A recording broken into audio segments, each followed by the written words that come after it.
welcome to the last video in this 4-part series. Are you feeling swole yet?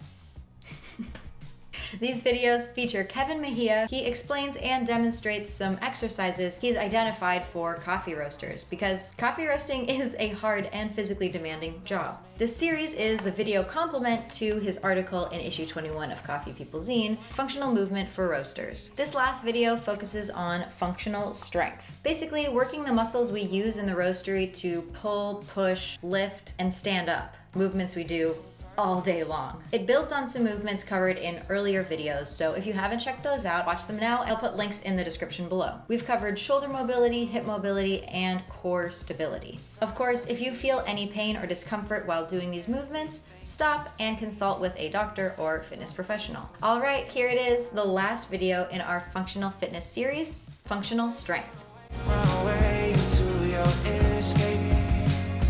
Hey Roasters, I'm Kevin from Bevel Coffee, and this is the 4th video in the series. This last video is focused on functional fitness for roasters, specifically on the actual strength exercises that we can work on. My background is in functional fitness, so I'm a big fan of either moving our bodies or moving an object with our bodies, okay? And we do a lot of that stuff in the roastery. You can think about moving bags, scooping coffee, or even like reaching overhead to place something into an overhead compartment or something like that. There's tons of things that we do where we move objects where we need to be strong for those movements. I'm going to start with the big one, which is going to be lifting things off the ground or deadlifting. The first object that I really like to start people with is always a kettlebell, right? So we have one right here. Kettlebell is basically a cannonball with a handle on it. So what I want to work with is the deadlift first. And a lot of people, they hear deadlift and they think back injury, and that's understandable.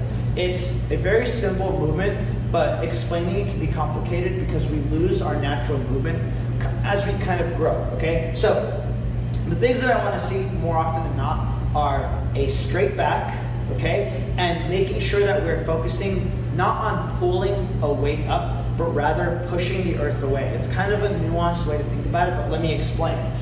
In this case, I have the kettlebell right between my toes, and I'm gonna go ahead and I'm gonna think about pushing my hips back in space. You guys will notice that I'm keeping my back in a straight line as I do this, and then bending my knees slightly. When I get to the bottom position here, my shoulders are above my hips, and my hips are above my knee, right? From here, I'm gonna grip my object, squeeze my upper back together. We talked about that scapular retraction in the previous video, so check that out if you haven't yet. And then I'm gonna go ahead and push the earth away and push my hips forward in space, right? I'm gonna do a couple reps here. Hips back, tap the ground, push the earth away, and push my hips forward, right? I'm not thinking of pulling, because if I think of pulling, I'm gonna try to rip this out, and I get into this rounded position that is not great for our back. So, hips come back in space, grab my object, push the earth away, and then at the top, clench the glutes just like a glute bridge. If you really think about it, we did those glute bridges a couple videos back. If you look at the movement, it looks exactly like a glute bridge. So if you practice enough glute bridges, doing this movement should come a little bit more natural. Now, I kind of want to apply this to where would we use this in the roastery. Now, I don't have a coffee bag with me. However, I do have a large object that could possibly resemble a 60 kilo or 70 kilo bag. If a bag is on the floor and it's laid over like this, we don't want to come up and do this, right? We want to do this with good position. So, again, we can think about hips go back in the air, right? I can grab the sides of my bag and I'm going to push my hips forward. Once I've gotten to this point, I can just walk forward and there will be enough weight at the bottom of the bag to move it all the way up, okay? One more time. Hips will go back. We'll grab our object, push the hips forward. We can walk into it to lift our bag up, get it upright, and start scooping our coffee, okay? Deadlifts, #1 drill that you're going to use in the roastery probably if you're buying full bags. Second movement is a squat. We talked about this in a previous video. We talked about hanging out in a deep squat for a long time. So once you've gotten the hang of that and you have maybe a body weight squat after doing that, you can start loading your squat with a kettlebell, right? So I like to kind of hold it in this, what we call a goblet position. You're gonna have that same squat stance, and this is a little bit different than the deadlift because in this case now, right, my butt comes below my knees and my chest stays up. So this is a much more upright position. A really good way to think about this is a deadlift is a hamstring and glute dominant movement, and a squat is a quad, the front of our legs, and glute dominant movement. This is important because think about sitting, right? When we sit, we're squatting into a chair and then standing up. Now, we don't do it as robotically as I just did. Squatting is just the safest iteration of those things, right? And if you sit a lot in the roastery, or if you stand, right, strengthening your legs is going to help us with, again, lifting a coffee bag, anything where you need to move objects. These don't have to be crazy heavy. You can always go with a lighter weight, do more reps, but the goal here is to just challenge yourself in a safe and effective way. If you're not able to do that right away, grab a chair or some sort of object and practice like this. Set it right in front of it, tap your butt onto the chair, stand up from there, okay? Look for the knees to track over your pinky toes. So think about opening out just like this when we squat and standing up. If your knees are coming in right here, like that, that's a good way to potentially get an injury. We don't want to risk that, and opening our knees out ensures that our hips are in a stable and strong position, okay? So work on your squats, load them up, go slowly, and have fun with them. Okay, roasters, you've made it this far. We've gone through the deadlifts and through squats. What's left? The upper body. Traditionally, we think about muscle groups when we exercise. However, life doesn't really work that way. You know, like we don't curl an object up unless you're sipping a super sweet gesha, okay? But we do push objects often, and we do pull objects often. So I want you guys to kind of shift the mindset to a movement-based system if you can, because that's ultimately going to be more applicable to our setting. When we think about upper body, we want to think about pushing exercises and all of its directions. So we can think about horizontal pushing, right? And this could mean a bench press. It could mean a push-up, right? Or it could mean a push-up on the wall or something if a push-up on the ground is too challenging. You can modify this however you need, as long as you're getting the movement in. And just like we talked about a few videos back about, you know, articulating our shoulders, when we move, we want to focus on squeezing that upper back as we come back and pushing away, right? That's why we start with just those simple drills of articulating the movement. Now, we can also work on our pushing overhead, our vertical pushing. So you can think about grabbing a weighted object. In my case, I'm going to use a dumbbell and pushing straight up overhead. Ideally, I'm looking for my biceps to end by my ear into this fully vertical position and coming down, right? And moving our reps very well.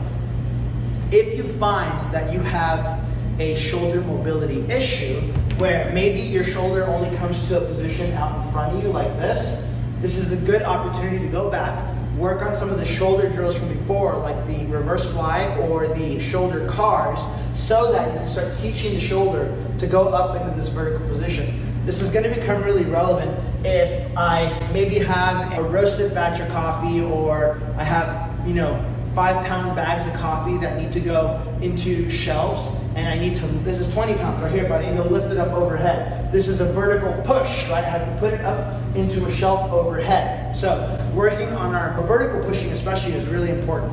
And then our horizontal pushing becomes important if you're maybe pushing a dolly, right, full of coffee. You are kind of in this extended position and we're pressing away. So that's going to be your horizontal pushing. Now, similarly, we can think about our pulling exercises as well. Now, we can think horizontal pulling, right? One drill that we can do right away is if you have access to a cable machine or bands, which you can find on like Amazon or something, you can tie off a band or use a cable machine and just go ahead and pull towards you, okay? Pull, squeezing that upper back together, just like how we did in the shoulder reverse fly, right? That like bend and pull apart, squeezing that upper back as we move through this, okay? If you don't have cables and you just have like a weighted object, you can use a dumbbell or a kettlebell, and then you can use that deadlift position to bend at the hip, keep a straight back, and again, drive the elbow back, right? I kind of like, my cue is imagine you're elbowing somebody behind you. So if I move, I'm elbowing somebody behind me and keeping that wrist vertical in relation to the elbow, right? So you can work horizontal pulling, and again, if we go back to that dolly example, maybe sometimes you're pulling that dolly and you're doing this, right? You can think about pulling a dolly full of coffee. And then your vertical pulling, right? So vertical pulling, the first movement that you're gonna think is pull-ups, right? And we may not do that often as roasters, but it is great to work on pull-ups to help strengthen that shoulder. If we can strengthen the lat muscles, this muscle under my armpit here, then that stabilizes the lats. It's shoulder health, right? We just wanna have that full spectrum of movement. However, if you think about like maybe you are on hands and knees and you have a broom and something fell under the roaster and like hopefully it's not on and hot, but you're in this position and you're kind of trying to pull an object out, then again, we can go back to that position of like an overhead pulling type movement here that becomes important for us to train, okay? The idea here is to try to get the full spectrum of movement, right? You want to get your squats, you want to get your deadlifts, you want to get your horizontal and vertical push-pulls, you want to work on your core stability. Aside from that, like being able to walk, sit, and stand is really important to the health of our job and to our overall well-being. So work on your strength exercises. If those are challenging, take a step back, work on some of those mobility drills. If you have pain doing these movements, check with a professional first, but doing a combination of all the things that we've talked about is ultimately going to lead to a healthier, happier roasting career. If you have any questions, feel free to DM me. I am at Portafilter Poppy, Portafilter like on your espresso machine, Poppy, P-A-P-I. You can also follow me at Bevel Coffee, that's my company, or you can direct your questions to Kat with Coffee People Zine, and she will be happy to reach out to me. Okay, guys? Thank you so much for joining me through this video series. It was a lot of fun to teach you guys movement. Happy roasting, guys. Have a healthy life. Those were the functional strength exercises. Let me know what you thought in the comments below. As I mentioned, this is the last video in a series I did with Kevin on functional movement for roasters. The other 3 videos, shoulders, hips, and core stability, are available now, so click the link in the description below, and make sure to like, subscribe, and hit that notification bell. This was a very specific set of videos, and most of my videos have more to do with coffee than with fitness. But let me know what you thought of this series in the comments below. Would you like to see more fitness and wellness for roasters? Or should I go back to more broad coffee categories? I want to know what you think, so let me know. This whole 4-part series was the video version of a written article in issue 21 of Coffee People Zine, Functional Movement for Roasters. I'll put a link in the description below for issue 21 of Coffee People Zine. You can get it, read along, and enjoy a bunch of other art and articles by coffee professionals, including coffee roasters, all around the world. Thanks so much for watching. Stay safe, stay healthy, and happy roasting. Cheers.